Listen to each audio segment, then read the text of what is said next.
Good morning, everybody. It is Sunday, quarantine, month one passed or has passed, right? And 2 weeks ago, I started thinking about women in relationships, partnered, who are stuck at home, right? Specifically in domestic violence situations, because I knew that being restricted to home has serious repercussions for some women. And anybody who knows me knows that I love to speak about gender, men and women, gender roles, how they play out in society, the patriarchy, matriarchies, the differences that are found in those systems, and just anything that's related to those topics, right? I love it. I'm into it. I can talk about it forever. So today, I just want to share some stats on domestic violence so we can understand the gravity of the situation. So we can begin to understand how common it is and how important it is to address it properly, right? And what needs to change in order for us to address it in the way that it should be handled, right? So let's just talk about some stats real quick. 21% of all violent crime is domestic violence. 21%. That's on a study, a 10-year study from 2003 to 2012. I'm looking forward to the next 10-year study, which should come out in the next few years, because I have a feeling this violence is increased. A lot of articles are circulating the internet right now. You can Google it, domestic violence and coronavirus together.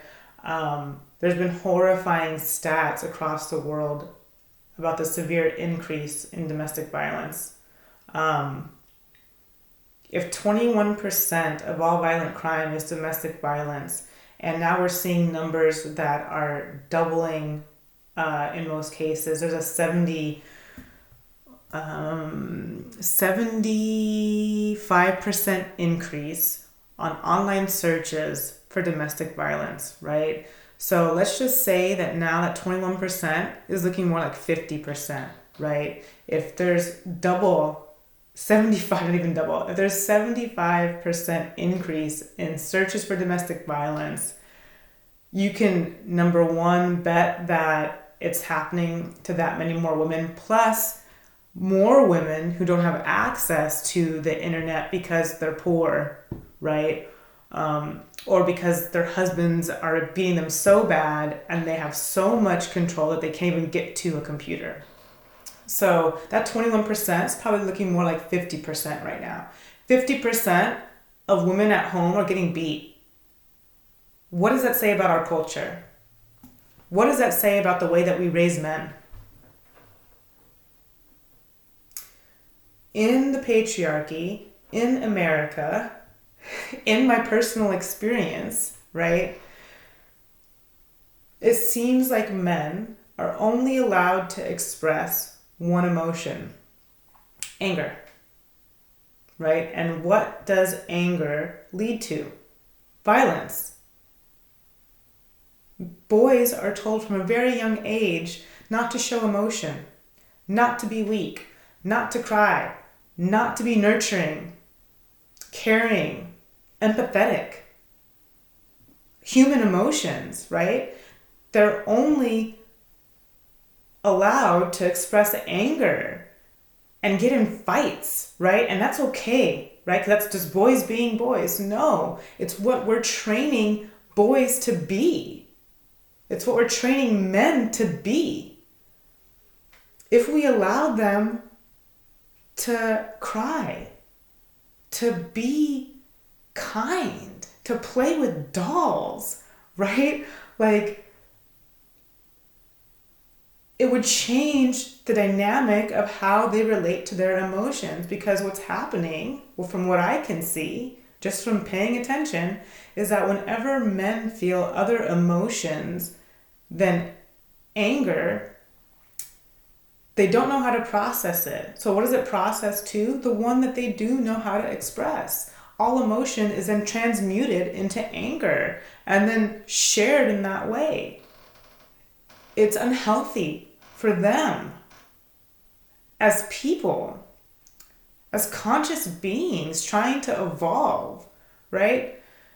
It's dangerous for women when men can't control their emotions, sexual or otherwise, and then the onus is then put on the women to not be sexual because men can't control themselves, right? Or even Malaysia made a commercial urging women during this time to not be naggy.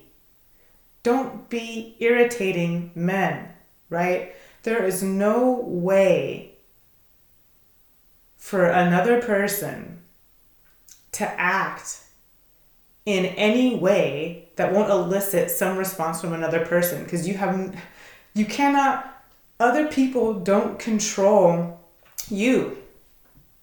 Other people don't make you do certain things, right? How you were raised, what your triggers are all your own. The only thing other people can do is bring something up in you that you need to look at. It's not their fault that you're jealous. It's not their fault that you're sexually attracted to them. It's not their fault that you're angry. It's not their fault that you have no control. And here's another thing that societies teach men, right? Their value is in their job. So now a lot of men don't have any value, right? And that also will digress into something that's not healthy, right? Because a person's value isn't defined by how much money they make or the roles that they have. It's time to allow men to have emotions. Because guess what? All humans share all emotion. It's time to understand how to properly sit with emotions and process them, right? Because they're yours for a reason. You're feeling certain ways because it's your conscious evolution that's calling you. Nobody can make you feel or do anything. If men have so little control over their emotions, no men should be in power. No men should be leaders. This whole, it's not my responsibility how I react shit is not okay. And it's gonna change. We each are responsible for our own emotions. We each are responsible. It's time to start owning and taking responsibility for your emotions, who you are, how you act, how other people make you feel. It doesn't matter about them at that point. If something's being elicited in you, that's your work. That's your inner work. That's your spirit calling you, right?